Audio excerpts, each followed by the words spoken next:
Hello everyone, and welcome to this week's episode of the Ratliff Mandolins Weekly Production Diary series. I am going to feature this machine right here in this week's video.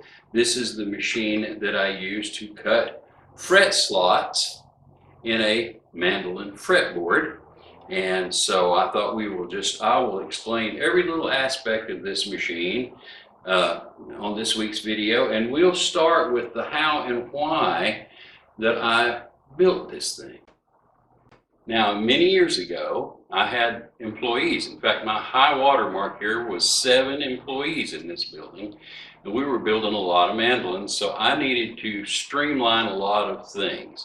And we were cutting fret slots by hand, one slot at a time with a little back saw, and it would take forever to make a fretboard. So I decided that I would try to build a gang saw. Just one pass and it would saw all of the slots. Now at that time in Bristol, Virginia, Tennessee, which is about 25 miles up the road here, there was a business that was, I guess you would call it, an industrial junkyard. This business would apparently buy industrial equipment. Say a factory was going out of a business, or a small working shop of some sort was going out of business. This business would go in there and just buy everything they had, carts and tables and trays and any kind of machinery that they had, and they'd pay apparently by the pound. And then they would take it back to their place of business, and anybody, it was open to the public, could just go in there and browse through all of these pieces of machinery. And if you decided that you wanted to buy something, they would price it in return to you by the pound. So I don't know the numbers, but they were buying something for 50 cents a pound and selling it for $1 a pound. So you could go up there and just peruse through an entire junkyard of all kinds of weird, cool, crazy, one-of-a-kind pieces of machinery. So when I decided that I needed to build a gang saw, I went to that place and just kind of kicked around in the yard, walked up and down the aisles, and just looked at everything that was to offer. And this piece of machinery, which has been greatly altered, but the original piece of machinery caught my eye. Now let me stress that at the time it didn't look anything like it does now. It had one big rod running down the length of the thing with a traveling tray on that rod and a big hydraulic cylinder that drove that rod. And then it had this huge cage made out of aluminum screen, real heavy aluminum screen over the entire mess, big half-round screen. And so it was a pneumatic tool of some sort. The hydraulic cylinder drove that tray down the length of this table. And I have no idea and couldn't figure it out at the time, and never did actually figure out what this machine originally did. But I saw all the pieces and parts that probably could be put together and used for a gang saw that I was wanting to build. We had linear motion, and we had a stable table and everything. So I don't remember exactly how much I give for it, $35 or $40 for the entire machine. Now the first thing I did was disassemble this table all the way down to this flat bed right here. So I've not really touched anything from this down, but I took everything off, all of the pneumatics, the steel bars, the table tray, all of that stuff I disassembled all the way down to this bed. And then I looked through all of the stuff that I had taken off, threw some of the stuff away that I obviously wasn't going to use, and started to cut pieces and weld pieces. And well, let's go back down here and I'll show you what I've done. Okay, let me get this tray out of the way. Like I said earlier, this bar was pretty much the length of this machine. So I cut it in two, took some U-channel and welded ends. Both ends are exactly like this. Fit this bar in here. Now, the original tray run on linear bearings. This is one of the beauties about buying stuff from a place like this industrial salvage place. I bought this whole thing, like I said, for $35 or $40. I looked these bearings up. These are called linear bearings.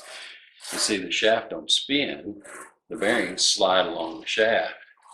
At the time, they were over $300 a piece, and there was 4 of them with the machine. So do the math. I got the entire thing, cage, everything for $40 or $35 or $40. So it was a real steal and a good way to shop for things if you're building something. But anyway, let's get back to the saw itself. So I have basically a tray with a bar in there. The linear bearings slide up and down this bar, and there's another one over there just exactly like it with this steel plate in between the two as a table. So the whole thing slides back and forth right under the center of this saw. So imagine, if you can, we have this table been unaltered from here down. Splayed legs, very heavy to begin with, very stable on rollers with stop rollers where you can stop and keep it from wanting to roll around, lock wheels. And this thing, 2 of these things, you can see on top of it with the tray that very freely slides back and forth. Now here I have just a solid chunk of basically 2x6 steel that's bolted upright, and down there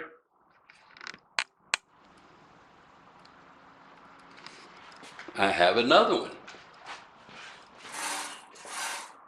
right here. And on top of that pillar, I guess if you want to call it that, I have bolted down this huge chunk of aluminum, which, by the way, also come from the same industrial junkyard, and it's actually upside down right now from its original intent. We'll look on the underside of it, and I hope you can see, it's awfully dark, but it's basically just a smooth table. It was a table and this was the top of it. I just turned it over and bolted it top face down so that I'd have a smooth surface up here. And onto that smooth surface, I bolted pillow block bearings, one here and one down at the other end, with a big shaft in between the two. Now, at this point right here, I was kind of in over my head and needed some professional help. So I called a wonderful banjo player in the area here, and also a fellow that owns a machine shop, and I hope he doesn't mind me using his name, but his name is Jerry Keys, and some of you might know him because he played banjo with Paul Williams for years and years and years. So wonderful banjo player and a good machinist. So I said, I need some help. He took that shaft, and I think you might have noticed earlier, had a big nut on it and some threads cut. He cut those threads and supplied the nut, put a stop mechanism on the other end so that we could bolt copper sleeves on that shaft. Each of these sleeves is slightly thicker, and in between these sleeves we have slitting saw blades. Now, slitting saw blades are a metalworking tool, usually, to cut, for these guys that want to cut pipe, say steam pipe or something like that, and then weld it back together. They don't want to have to fill in a whole big gap of metal. They want the smallest cut that they could possibly make. And so these things are very, very thin saw blades, and they're called slitting saw blades because they just slit a little bit, and you can actually order these in different thicknesses. So these are 20 or 22 thousandths, which is what you want a fret slot to be. So I have boxes. I went and bought boxes full of these things right here, and these things are put in between. On the shaft we put a brass spacer, a saw blade, another brass spacer, and then we have this, another saw blade, another brass spacer, and so on and so on and so forth until we have this setup right here. And let's take a close look at that. So there you can see that nut. That's the tightening nut. And here's the blades. In between each of these blades is a little brass thing, just like that, all the way down to the end. Now that shaft drives right on through, down right there, and we'll get to that in just a minute. So now we have a blade, several blades, all strung together that will cut very narrow slots, and all at the same time. Now that shaft comes out right here. It's got a reinforcing bearing put right here, attached to a motor. All I have to do is turn it on. The whole mess spins, and all 20 some of those blades spin very well. So now all we have to do is figure out how to get a mandolin fretboard at the right height and everything to run through this gang of 20 some odd slitting saw blades. And by the way, well, before we go too much farther, when he cut these brass spacers for me, I had Jerry cut enough to do a regular standard Martin D28 scale as well. At the time we were building some dulcimers, and we were using a D28 scale to build those dulcimers. So I figured, okay, if we do that, then we'll get, not only we can make dulcimers, we can make D model guitars, and then we have the mandolin scale. We can make mandolins all at the same, you know, we take everything apart and change the spacers, but nevertheless have the capability of doing D28 slots as well. So anyway, let's get back to the issue of getting the fretboard itself into my gang saw. Now, to refresh your memory, I have two trays here with two solid steel pipes, or they're not really pipes, they're solid steel bars, and linear bearings, and a tray between them.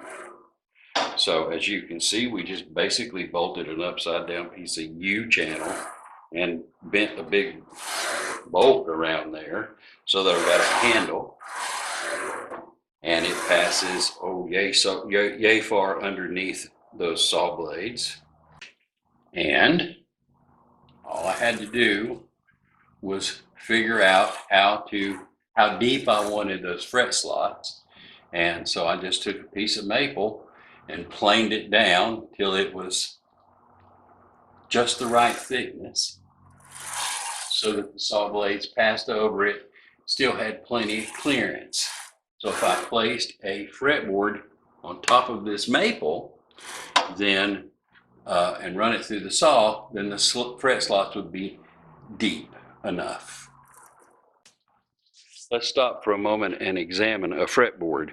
You have a board X thick, fret slots go X deep, and then you have meat across the bottom that is X thick, which basically holds that fretboard together. And so all we have to do is position the fretboard on a board that holds this fretboard, just the right height so that the slots passing over only go so deep. And to do that, I just test fit that maple board that we were looking at a second ago. Just test fit, planed a little bit more off, test fit it, test fit it, test fit it, till I had this thickness here about where I wanted it. Then all I had to do was build a holder tray to hold the raw fretboard. So this one's already got slots in it, but we'll take a board that looks like this, put it in here,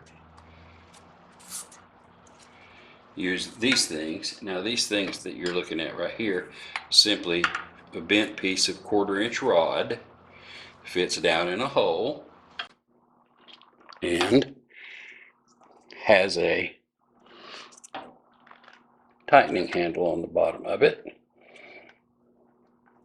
Lock that thing right down,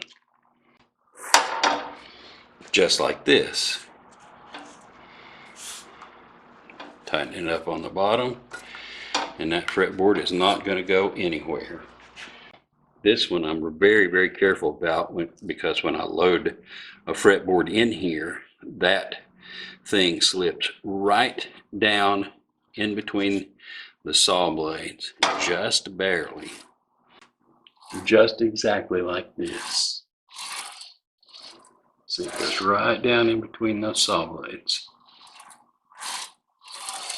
As you saw a minute ago, I have glued pieces of ebony on, and once we have the ebony blanks tapered like this right here, they just fit down in here. Everything's locked down.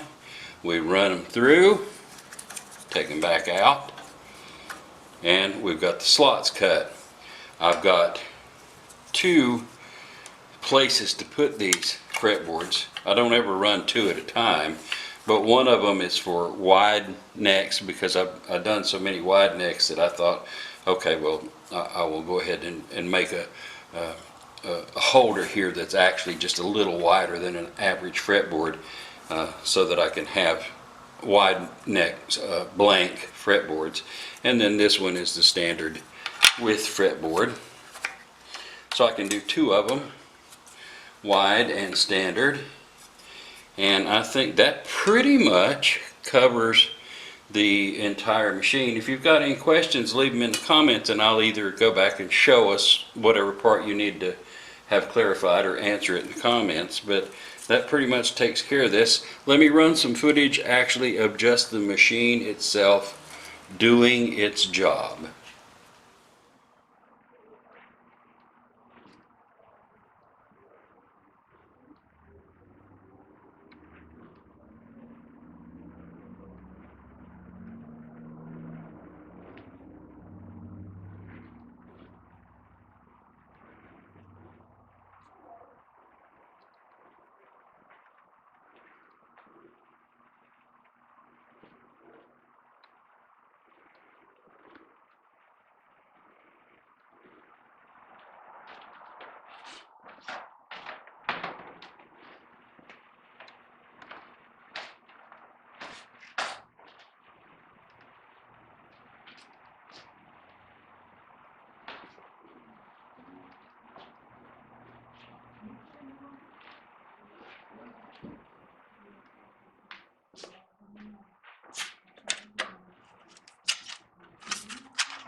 And that is the lowdown on my fret slotting machine. I cut probably 12 or 15 fretboards this week, enough to do this batch, and I usually take compatible strips of wood and glue on the sides of the fretboard so that the player in playing position cannot see the fret slots cut down there. We have basically a piece of wooden binding that goes on the side of the fretboard.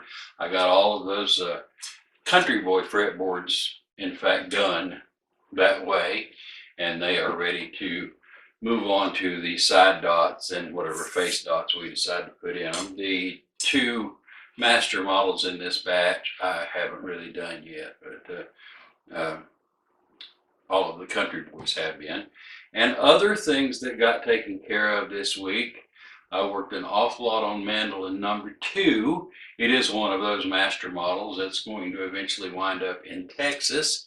It was ordered with a K&K internal twin pickup for it, and I installed that pickup. I put the kerfing on and glued the back on that mandolin as well. So number 2 is completely assembled now. And I worked some on mandolin number 3. I installed the neck, and it is also going to get a K&K internal twin pickup, and so it is ready for that process to start on it. Mandolin number 4, which is the oval hole mandolin that takes tortoiseshell binding, has all been bound, and it is ready for the neck. And this week I also cleaned up my wood burning stove and blew all the dust off of the stovepipes and all like that, and had my first fire of the winter.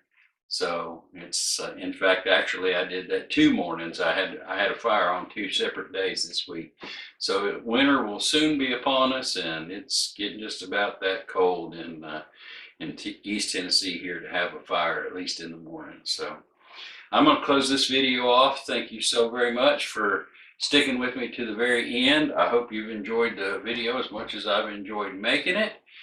Hit the like and subscribe button. Of course, tell all your friends and neighbors about the channel, and we'll try to get the number of views up if we can. Thanks again. Check back each and every week for a new episode of the Ratliff Mandolins Weekly Production Diary. We'll see you next week.